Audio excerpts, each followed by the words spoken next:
Hi everyone, this is Aaron for Zolotech. We're going to talk about what are the top 10 must-have apps for the iPhone 5, or for 2013, either or. Now these aren't necessarily my top 10 apps. These are the top 10 apps I found that were kind of compiled from a bunch of websites I saw that were listing their top 10 apps. So I kind of went to a bunch of different sites and kind of had an idea, since I have a few of them, what they were, but thought I'd share with you.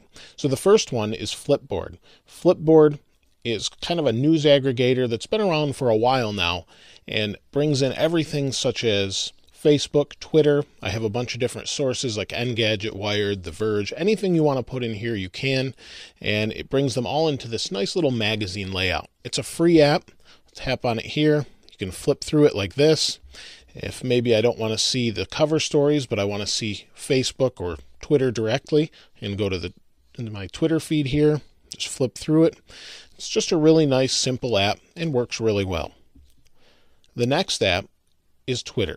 Now, Twitter, again, is a free app, and it's Twitter. So that's kind of combined into your other app. But in this case, we have Twitter just like this. So you can scroll through your Twitter feeds. Just pretty nice. So simple, and it works really well. The next app is Google Maps. Now, Apple Maps are pretty good, and they're actually really good in my area, but depending on where you live, maybe Australia, they're not so great. So Google Maps is right here, another free application. It locates you, and you can get directions. You can search for whatever you want around. You can talk in the typing. It's just Google Maps. It's what Apple removed from the iPhone. Google made better, put it back on the iPhone. So really good, definitely worth picking up.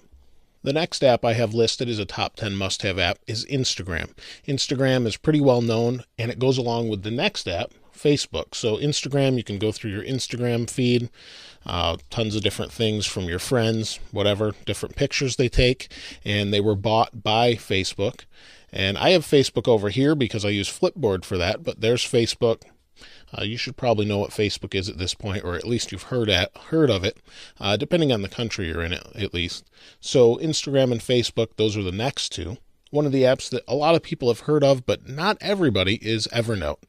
And Evernote is a notation application that lets me take a bunch of notes, brings everything into one place. And the reason it's really great is you can save websites, clips of things for later, and it will sync between multiple devices. So maybe you don't have all Apple devices and use the note application on here, but you want everything synced. Well, here you can take a note here, simply put in your note, and this is a free application as well. Put in a note, and then go to your Windows computer, go to your Android device, tablet, whatever, and it will be on Evernote. So they just sync across pictures, everything, places, tags, notebooks. So it's a really nice app. It's free, so definitely check that one out. Another app is WhatsApp. WhatsApp is a 99-cent app on the iPhone. We'll open this up here, and it creates some contacts. Let's pick this person, and lets me text to them. They might be on a different phone. If they're using WhatsApp on an Android phone, I can text directly to them, avoiding texting fees. I can also make calls through them. I can do a status update here, busy at the movies. And it's a really nice, easy chat client that's definitely worth checking out. Another application on the top 10 list is actually a game that most people are familiar with, and that would be Angry Birds. Now, this is Angry Birds Star Wars. I'm not going to play it, but if you're not familiar with it, go download it. It's 99 cents. There's free versions. There's all sorts of them. I don't really have a whole lot of games on my iPhone, but you can see Angry Birds Star Wars. You have birds. You try and get rid of the pigs. It's pretty simple. In a slingshot, and you knock down bricks, things like that. And the next game in the list is Temple Run 2. Temple Run 2 is a continuation of the Temple Run series. Let's play this quick. And it's a simple swipe game. Swipe up to jump.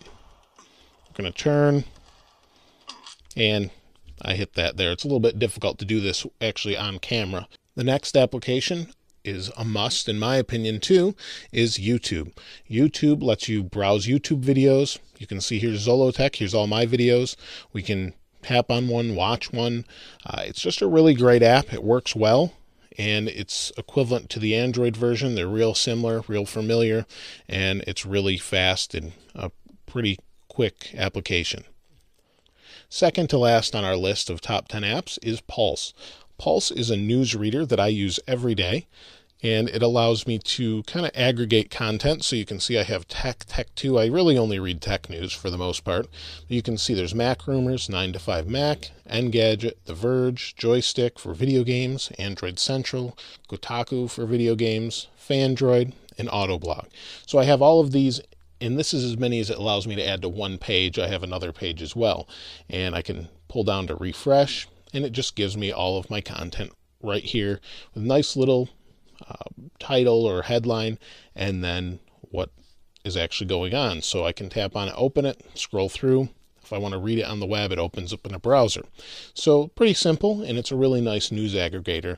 I use this in addition to Flipboard if I just want to kind of get a snapshot of everything overall. Last but not least on our top 10 app list is Pandora. Pandora is a radio application. If you're not familiar with it, I'll open it up here, and you can see there's some people we've listened to. I can't listen to them on here due to copyright, but basically you can type in an artist and listen to that artist and things like that artist, and over time it learns what you like, and you can give it a thumbs up or thumbs down, and it kind of tailors it to what you like to listen to, and then throws in some new stuff here and there. So it's really nice. It has your own profile here that you can kind of assign things to, and it just remembers. So there's all sorts of things in here that I've listened to, so it's definitely worth checking out. It's free and is on the top 10 list. Those were the top 10 apps I was able to compile based off some things I found online. Now I'd love to hear what your top 10 apps are, or maybe a few apps that I didn't include in those top 10 that you'd love for others to know about, or maybe myself to know about and check out. Please place those in the comments below. If you haven't subscribed already, please subscribe. As always, thanks for watching. This is Aaron. I'll see you next time.